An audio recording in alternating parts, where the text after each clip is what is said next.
Página 12, a terceira lição. Jesus, a semente do Evangelho. Compartilhando Jesus antes do plano de salvação. Então vamos orar.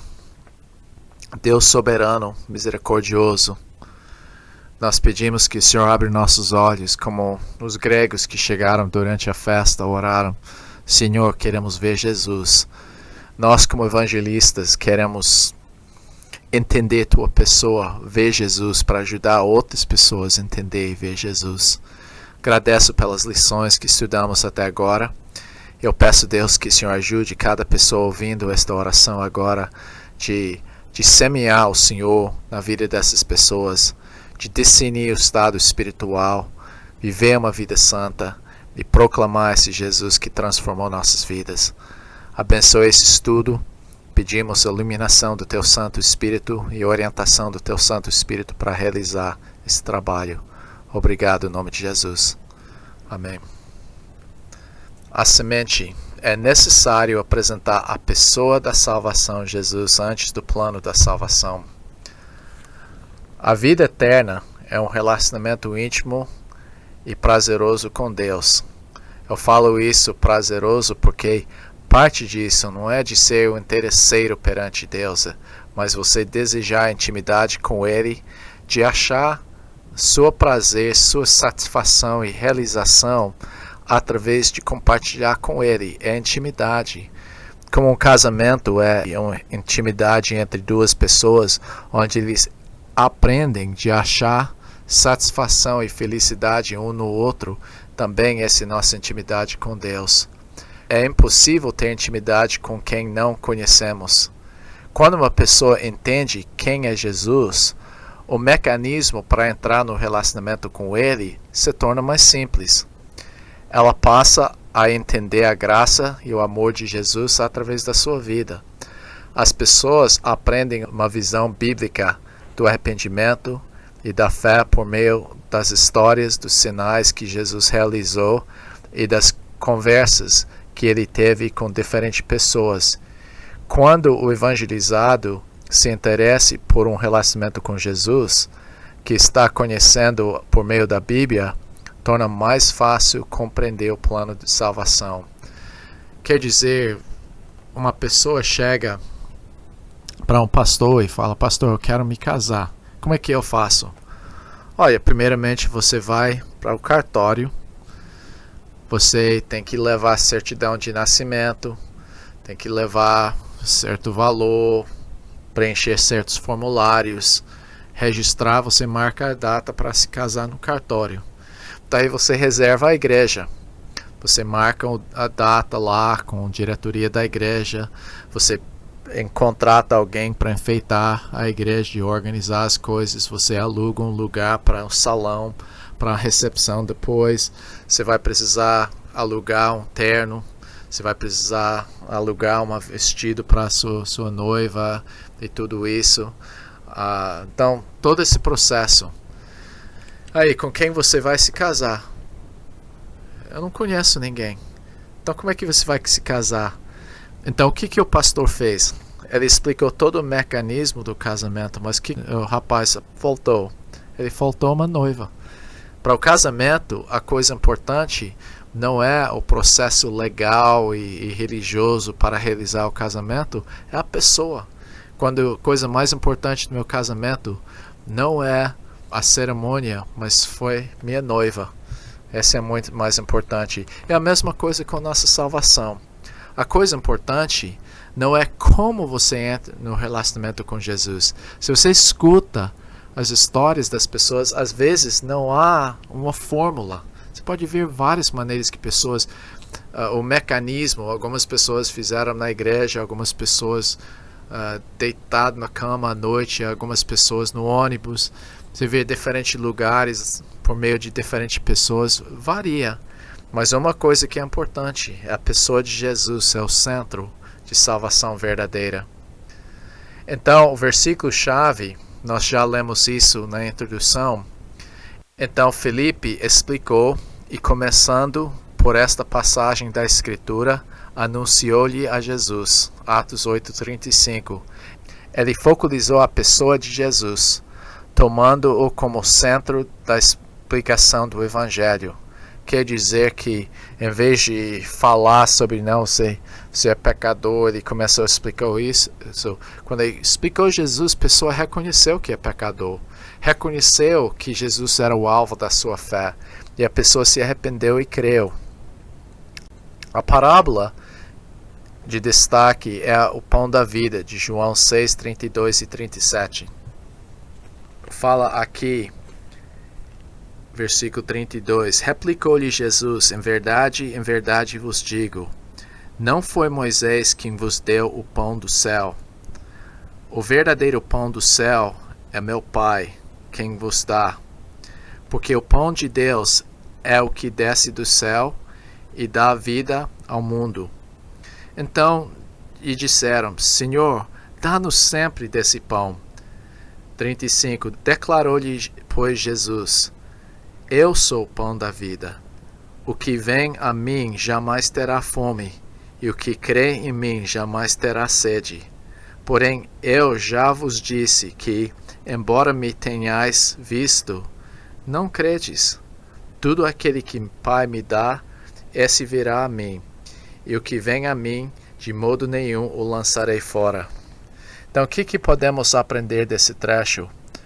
O Pai é a fonte do pão verdadeiro. Nossa satisfação vem de Deus. Segundo, o pão da vida espiritual. A palavra que ele usou, a palavra grega, é zoe. Zoe não significa simplesmente vida em termos de existência física. Significa uma qualidade de vida. Uma verdadeira existência por meio da intimidade com Jesus. Quem é esse pão? Jesus. Jesus é a vida. Jesus focalizou nele. Jesus dá a verdadeira satisfação, porque nada nessa vida deixa a pessoa sentir realizado, satisfeito como Jesus. Número 5. Os eleitos, aqueles que o Pai deu a Jesus, buscarão esse pão.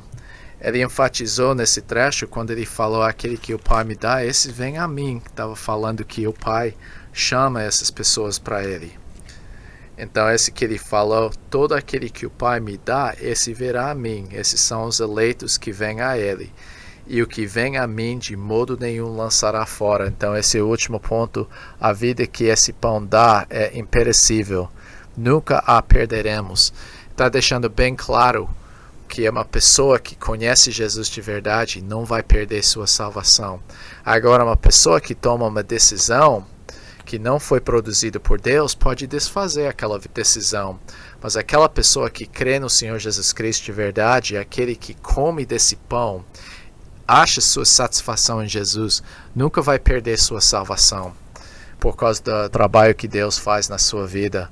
Eu acho interessante também, que não está incluído nessa apostila, é que foi falado, as pessoas perguntaram para Jesus, em versículo 28, dirigiram-se, pois, a ele, perguntando, que faremos para realizar as obras de Deus? O que Deus exige? Respondeu-lhe Jesus, a obra de Deus é esta, que creais naquele que por ele foi enviado. Até próprio Jesus apontou que o centro do Evangelho é de crer naquilo, nele mesmo, focalizando na pessoa de Jesus. Não é um certo mecanismo, passos para chegar a Jesus. É crer no Senhor Jesus Cristo. Esse é o centro do Evangelho. Exposição. A base bíblica. Ponto A. O Evangelho é Jesus Cristo. Nós já lemos esse versículo. Começando por esta passagem da Escritura, anunciou-lhe a Jesus. Jesus é a essência da mensagem que foi pregado para o eunuco. Romanos 1-4, Paulo fez uma introdução desse livro que é sobre o Evangelho. Versículo 1 fala, Paulo, servo de Jesus Cristo, chamado para ser apóstolo, separado para o Evangelho de Deus. Agora, quero focalizar nessa palavra do Evangelho, porque Paulo pegou o gancho nessa palavra e começou a explicar o que é o Evangelho aqui.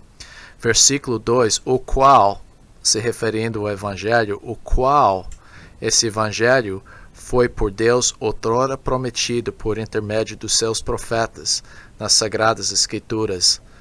Então, o primeiro aspecto do evangelho que ele falou é que esse evangelho foi pré-prometido, foi profetizado, não foi o segundo plano de Deus, foi algo que ele já tinha na mente desde a eternidade passada. E ele falou, segundo aspecto do evangelho, que é com respeito ao seu filho. O que é o centro do evangelho? Jesus Cristo.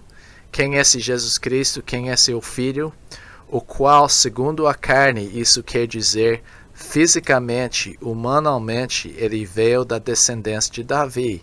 Ele cumpriu as promessas que Deus fez para com Davi, falando que ele ia ter um descendente que ia sentar no trono para sempre. Daí ele falou, e foi designado Filho de Deus, com poder segundo o Espírito de Santidade. Isso indica que espiritualmente ele é filho de Deus. Fisicamente ele é filho de Davi. Espiritualmente ele é filho de Deus. Essa é a mesma coisa com, por exemplo, Maria. Pessoas falam que Maria é mãe de Deus, mas ela não é mãe de Deus. Ela foi mãe da humanidade de Jesus, não da sua divindade. Então, o título que a Igreja Católica usa para Maria, mãe de Deus, é incorreto. Ela é mãe de Jesus, a humanidade, quer dizer. Então, esse trecho está falando 3 aspectos importantes sobre Jesus. O fato que ele cumpriu as Escrituras, o fato que ele era um ser humano, e o fato que ele é Deus que se tornou homem, que habitou entre nós. Outro trecho que focalizou o Evangelho é 1 Coríntios capítulo 15. Ele falou, irmãos, versículo 1, venho lembrar-vos o Evangelho que vos anunciei, o qual recebestes e no qual ainda perseverais. Por ele também sois salvos. Quer dizer que essa mensagem que você creu, que nós anunciamos e que salvou vocês, essa é a essência da mensagem. Se retiverdes a palavra tal como vou-la preguei, a menos que tenhais crido em vão. Quer dizer, esse é o alvo da sua fé. Antes de tudo, quer dizer, a essência da mensagem, coisa mais importante, vos entreguei o que também recebi, que Cristo morreu pelos nossos pecados, segundo as Escrituras. Nota, segundo as Escrituras, foi profetizado, que foi sepultado, ele morreu de verdade, fisicamente, e ressuscitou ao 3º dia, segundo as Escrituras. Então, essa é a essência da mensagem. Então, nós podemos ver, através de Romanos 1 e 1 Coríntios 15, os pontos mais importantes do Evangelho é a vida de Cristo, que ele nasceu como ser humano, mas seu nascimento não era o começo da sua vida, porque ele é Deus eterno que se tornou homem. Nós podemos ver como ele cumpriu as Escrituras, como ele morreu segundo as Escrituras, foi sepultado e ressuscitou segundo as Escrituras. Esses são as essências do Evangelho. Nós falamos de Felipe, falando com o eunuco sobre Jesus. Paulo falou para os romanos sobre Jesus e como Paulo também focalizou na ressurreição e morte de Jesus quando ele falou para os coríntios. Outros versículos enfatizando a pessoa de Jesus são, primeiramente, João capítulo 1, versículo 1 a 5. Ele começou o que é chamado o Evangelho segundo João. No princípio era o Verbo, e o Verbo estava com Deus, e o Verbo era Deus. Ele estava no princípio com Deus. Todas as coisas foram feitas por intermédio dele, e sem ele nada do que foi feito se fez. A vida estava nele, e a vida era a luz dos homens. Tem muitos aspectos da pessoa de Jesus que foram enfatizados no início desse evangelho. Lembra-se, é chamado o Evangelho, segundo João. Ele enfatizou a eternidade de Jesus, que ele existia no começo com Deus. Enfatizou que ele é Deus, que ele é o próprio Deus, e mencionou também que ele é o Criador, que o mundo foi feito por intermédio dele. e também que ele é a fonte da vida. Essa é aquela mesma palavra zoe.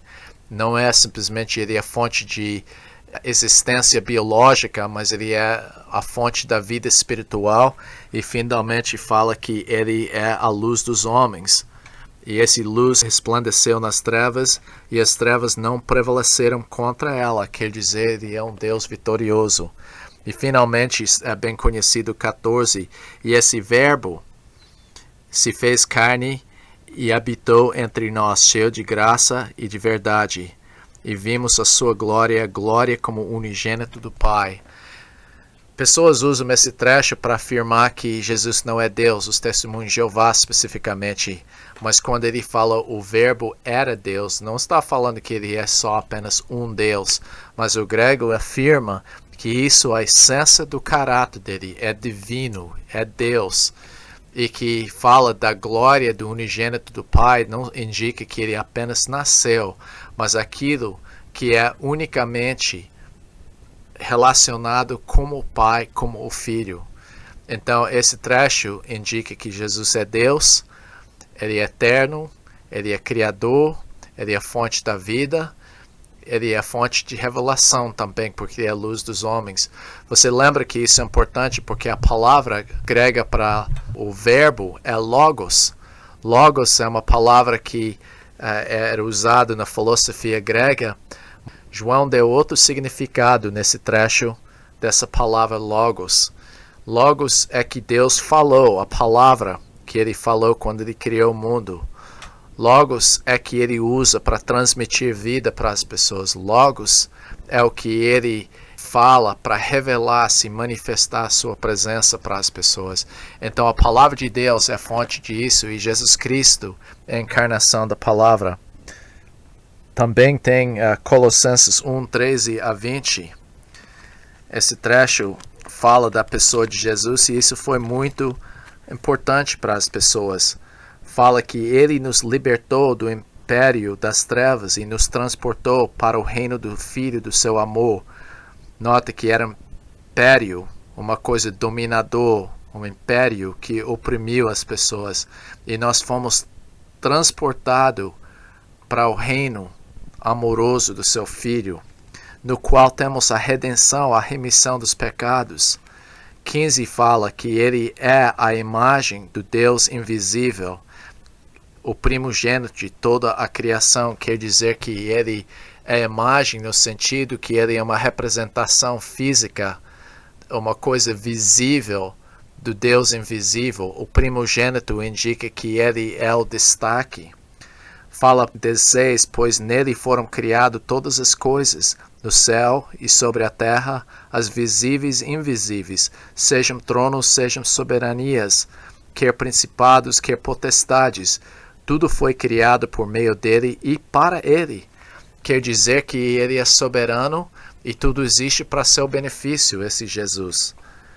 Ele é antes de todas as coisas, nele tudo subsiste. Ele não somente criou, mas ele sustenta. Ele é a cabeça do corpo da igreja. Ele é o princípio, o primogênito de dentre os mortos, para em todas as coisas ter a primazia. Quer dizer que ele é o mais importante, o destaque de tudo. Versículo 19 é chave.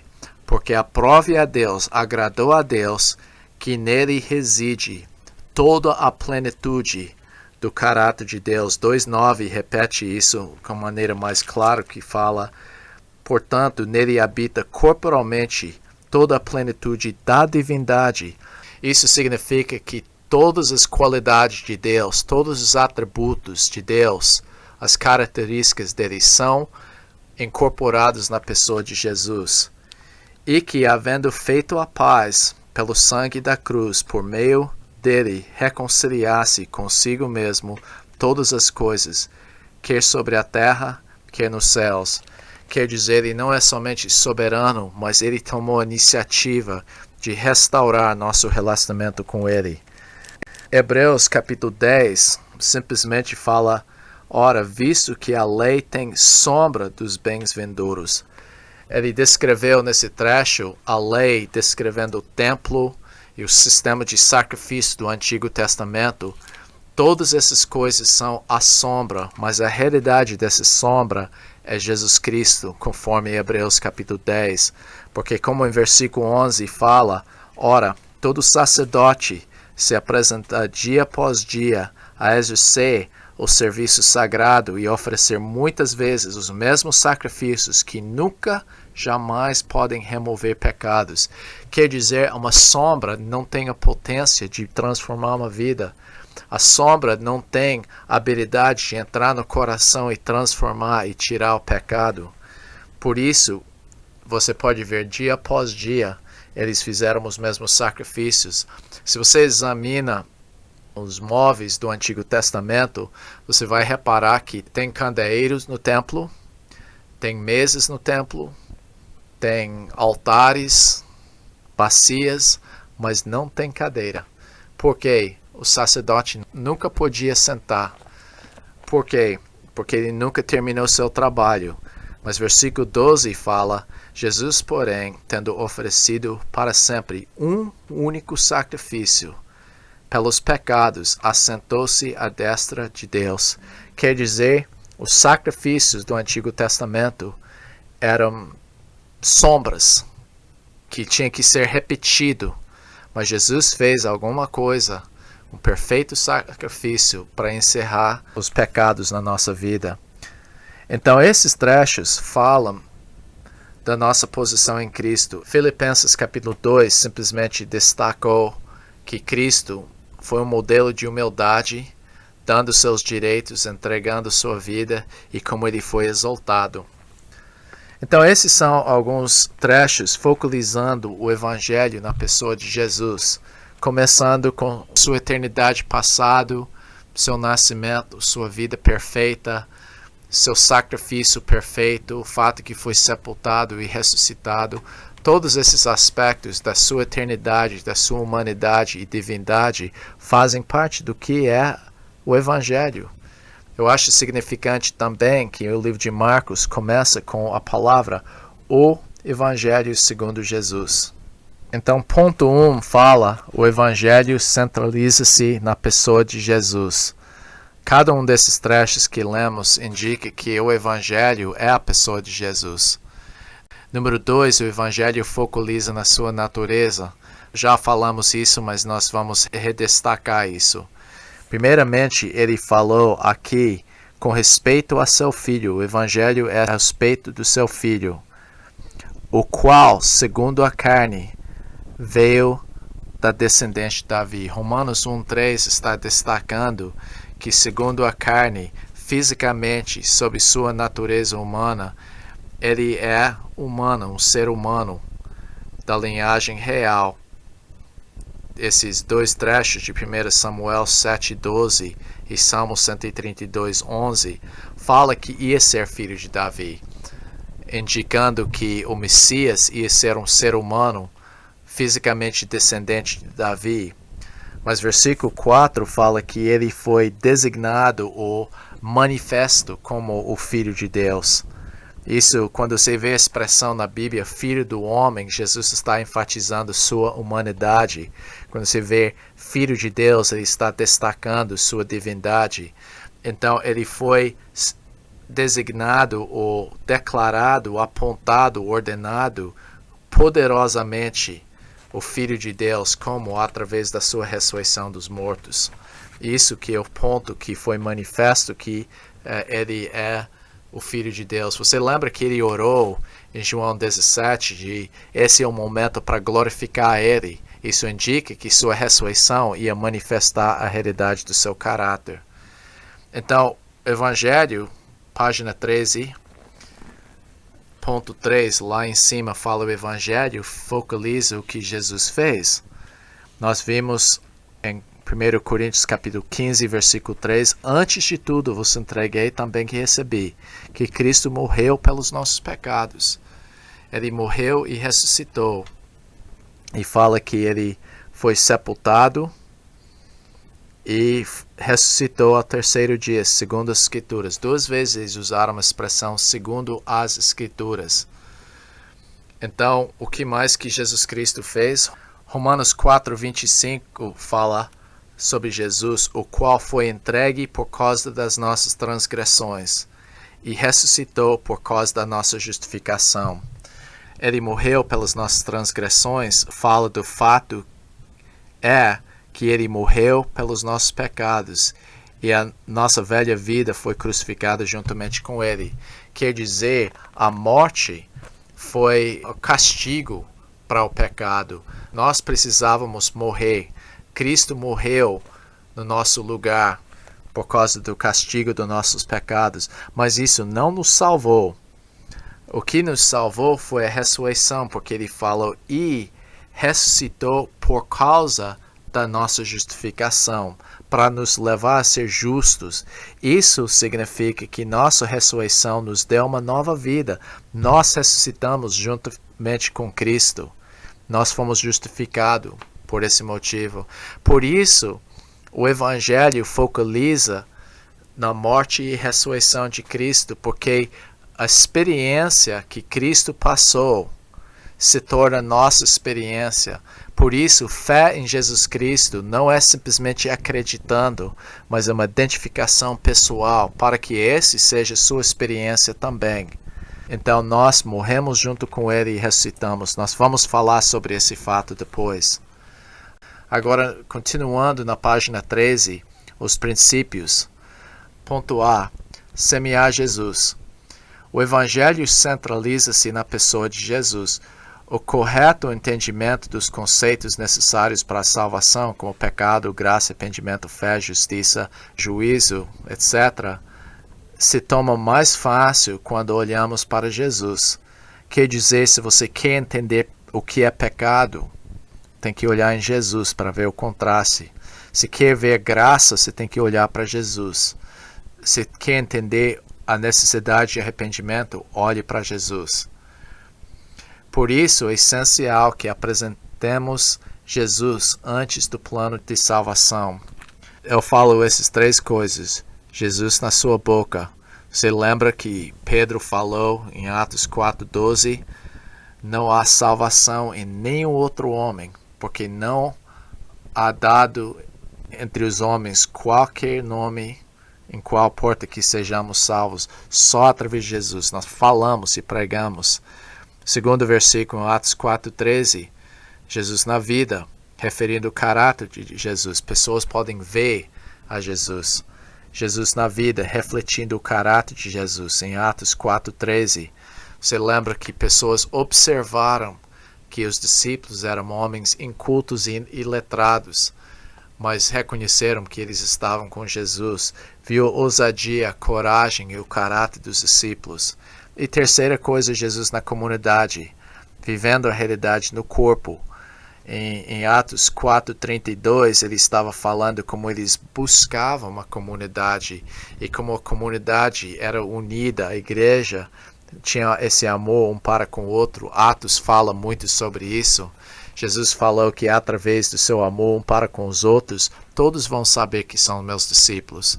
Então, o que eu estou falando, há três testemunhos que a gente dá. Número 1, nós falamos com nossa boca, pregamos a mensagem de Jesus. Segundo, individualmente, cada uma das nossas vidas refletem o caráter de Jesus. Nós vivemos a realidade de uma vida santa por causa de Cristo na nossa vida. E terceira coisa, a igreja, o corpo de Cristo, é um reflexo da plenitude de Cristo. Quer dizer que pessoas vão ver a realidade de Cristo pela maneira que nós amamos um ao outro. Então, esses três conceitos são importantes. Semear Jesus. Ponto B. Os relacionamentos pessoais e as amizades são os contatos mais eficazes. O relacionamento é uma ponte para fazer contato com a alma de outra pessoa.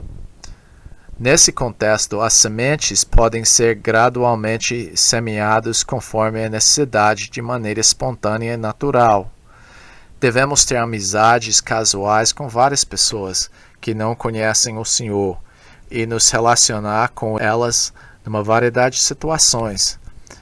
É por meio desses vínculos de amizade que as pessoas podem ver a realidade de Cristo na sua vida. As pessoas com quem estamos estudando se tornam as melhores fontes de contatos. Algumas pessoas falam que esse princípio não é verdade para eles. Eles falam que as pessoas com quem eles têm amizades começam a estudar e desistem, mas as pessoas que eles contactam casualmente, através de porta a porta, são mais eficazes. Outros falam o contrário.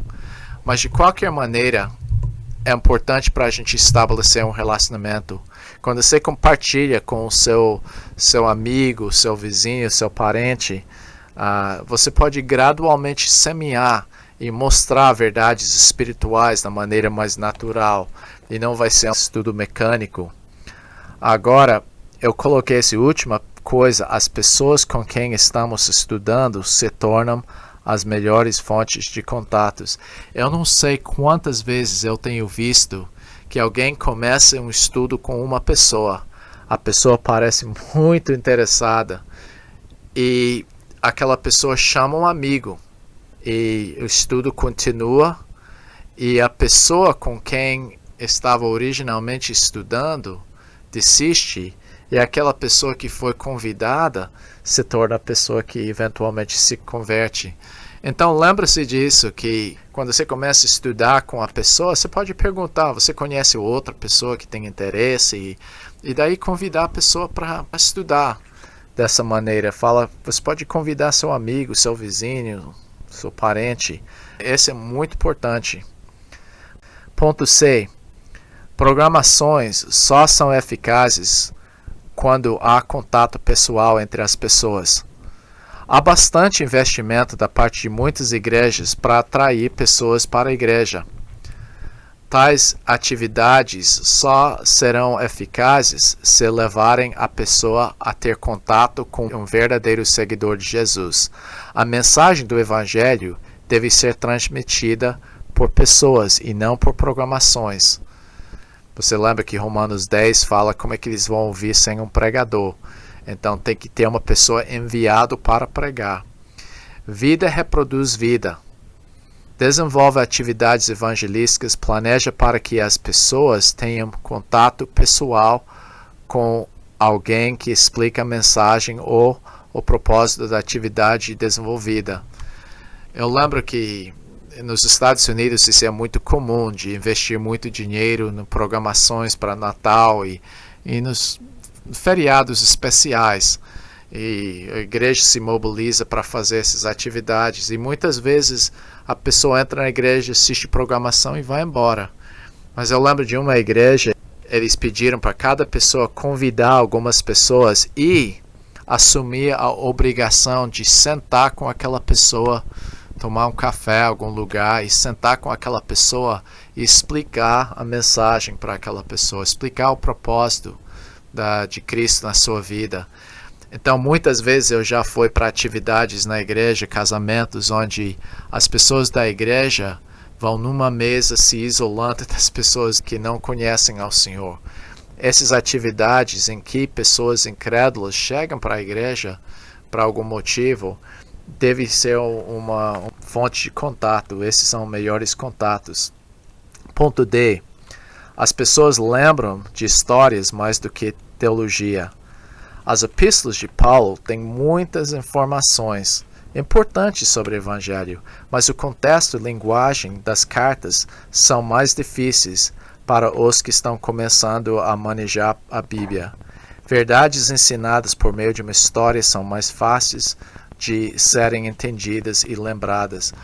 Vai ser muito importante para você contar histórias e ter histórias para ilustrar pontos bíblicos.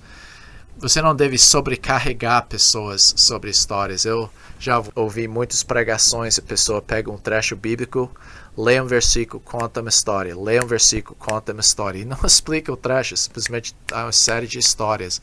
Normalmente é bom ter uma história principal que destaca para ilustrar o ponto principal de todo aquele trecho. Você pode ver que eu estou tentando fazer através dessas lições que eu estou dando aqui, é de sempre ter a semente que é bem claro que eu quero comunicar, uma parábola para ilustrar isso, e normalmente eu estou contando uma história pessoal também, para ilustrar esses pontos, para você sair dessas lições com clareza na sua mente sobre o que foi comunicado. Então, histórias ficam muito mais fixas na vida das pessoas. Por isso, 7 sinais, Nicodemos, e há histórias semeadas dentro do propósito da vida.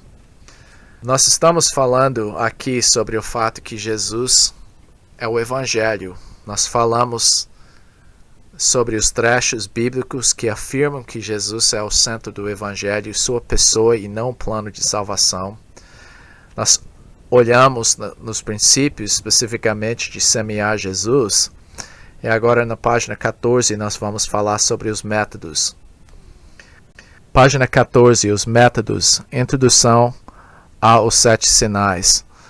Os 7 sinais são a primeira etapa no nosso processo de evangelismo. Os 7 sinais vêm do livro de João. João é conhecido como o livro de 7 sinais. E João, sendo um evangelista, escolheu 7 melhores histórias para ilustrar quem é esse Jesus. Cada um tem um aspecto da sua divindade e cada um tem uma resposta de fé da parte da pessoa. Alvo: descobrir as pessoas que Deus preparou, as quais querem entender a palavra de Deus e procurar a melhor maneira de identificá-las. Atos 13:48, quer dizer, Paulo identificou as pessoas na sinagoga através da palavra de Deus. Cremos que os sinais são um excelente modo de expor a pessoa a Jesus, porque, número 1, são bíblicos. A pessoa desenvolve confiança em Jesus. Você lembra, um dos pontos naquela escala de Engel era de crer na palavra de Deus. Essa é uma história que não conta muito teologia, não desafia a pessoa muito na sua religião, mas está expondo a pessoa a Jesus, é bíblico. Número 2, focalismo em Jesus, que ele é o centro do evangelho. Cada um desses sinais focaliza na sua pessoa. Número 3, comprovam a divindade de Jesus. Cada um dos sinais traz um aspecto diferente da sua divindade. Ele é Deus sobre os elementos, quando ele transformou água em vinho. Ele é Deus sobre distância, quando ele curou o filho do oficial. Ele é Deus sobre tempo, quando ele curou o homem que nasceu há 38 anos atrás, paralítico. Número 4, são histórias. Por isso, mais facilmente entendidas e lembradas.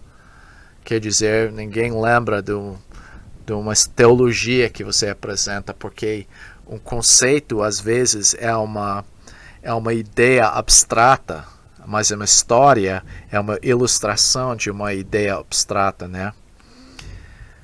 Número 5, mostra uma realidade da fé.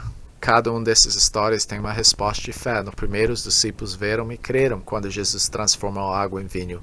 No segundo, o homem teve seu filho curado de uma distância e ele creu sem ver.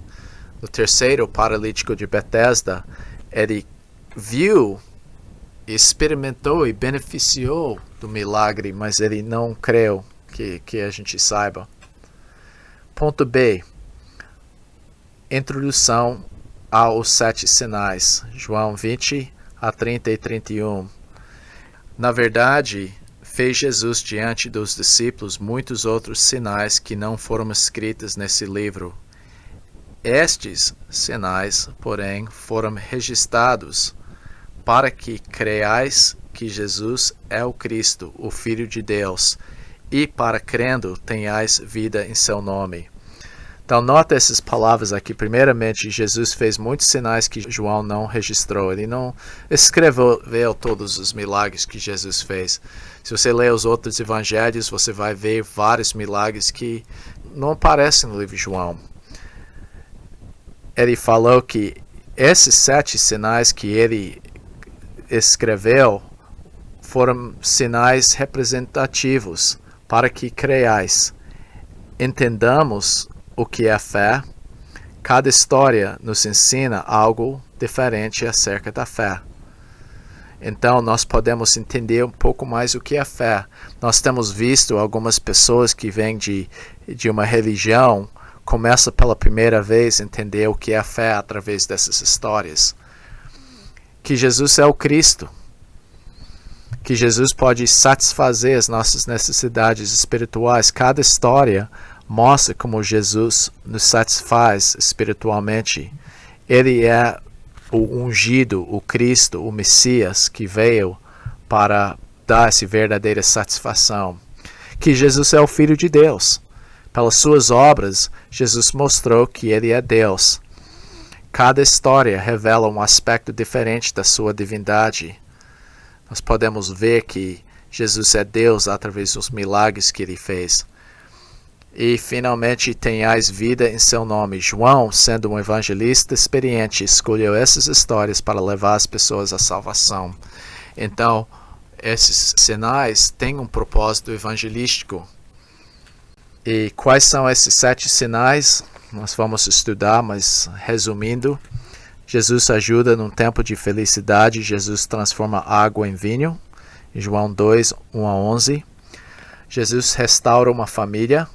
Jesus cura o filho de um oficial. João 4, 43 a 54. Jesus dá esperança quando não há esperança.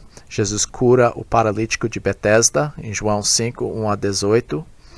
Jesus satisfaz a fome das pessoas. Jesus alimenta 5.000 homens, em João 6, 1 a 30.